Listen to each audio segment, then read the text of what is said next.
What's up guys, today I'm going to be showing you how to make a Blade X White Armor type beat. It's my first time making a video like this. Let me know what you think of it, and yeah, let's get straight into it. So to start off, you want some really big, wide sounds. Mainly synthesizers, but with this I decided to go with a bell. So here we go, here's the first track.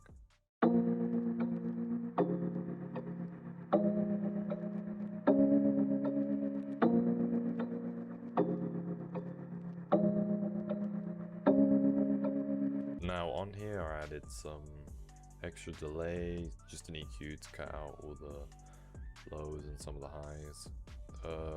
Some RC retro color, just give it that vintage feel, and some gross beat, which kind of makes it stutter.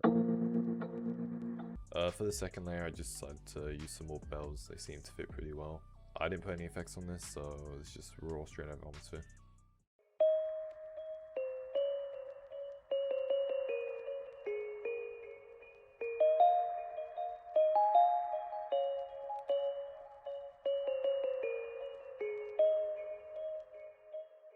So yeah, that's that. Moving on, we have the main lead.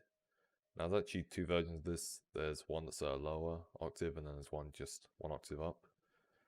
I'll actually be putting a link where you can find this lead. It's pretty insane.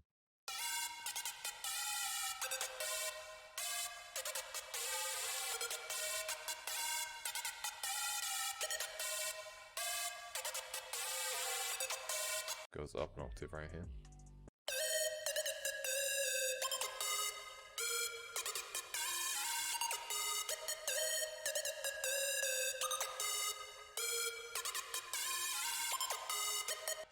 And that's really just had some variation in the melodies. So all that's got on it is just some EQ, stereo enhancer, and some reverb. So next we have the bass. With Blade beats and White Armor beats, there's a lot of variation in the bass. You can't really pinpoint it, but this is just what I came up with.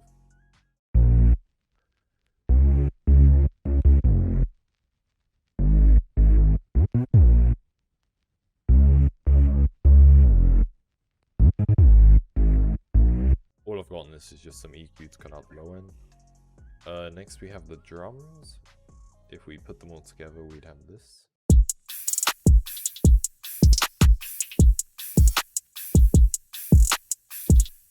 Most Blade and White Armor beats have a lot more perks, but I decided to cut it down because the beat was starting to become a bit busy. Moving on, these are the effects I used.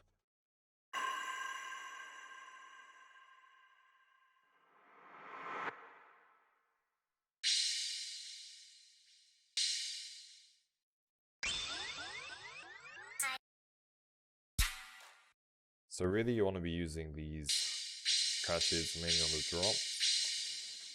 These rises right before something big happens. These effects you can kind of put anywhere, but mainly towards the drops. The box, you can put that anywhere. Once again, this can go anywhere. I use this as a way to kind of emphasize the stutter.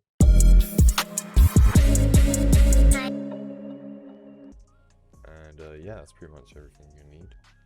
A lot of a Blade and White Armor beat kind of comes together through its arrangement.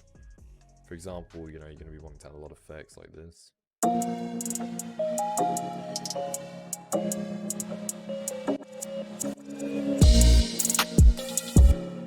Just kind of spices it up.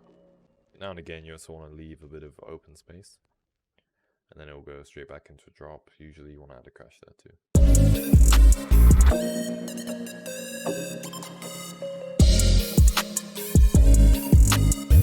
For this outro part, you're also going to want to have a lot less instruments playing. I normally just stick with either a filtered version of the lead or the chords and some sort of melody.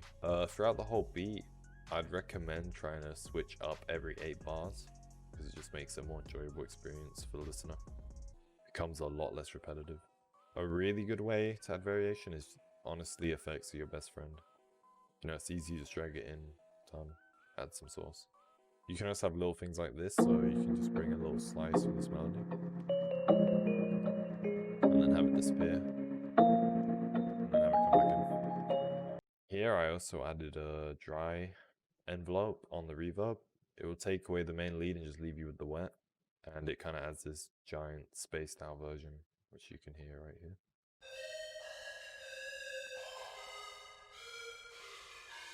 And when comparing it to this, it just makes the sound really wide. Other than that, I'd say that's all you need to know. Leave a like. If you didn't like it, dislike it. And yeah, see ya. Just while I was editing this, I realized that I should let you know that you can actually buy this beat in the description, and you'll actually be able to find a lot of the sounds down there. Mainly produced by this guy called Shinju. Great guy, I'd recommend buying his kit. And yeah, peace.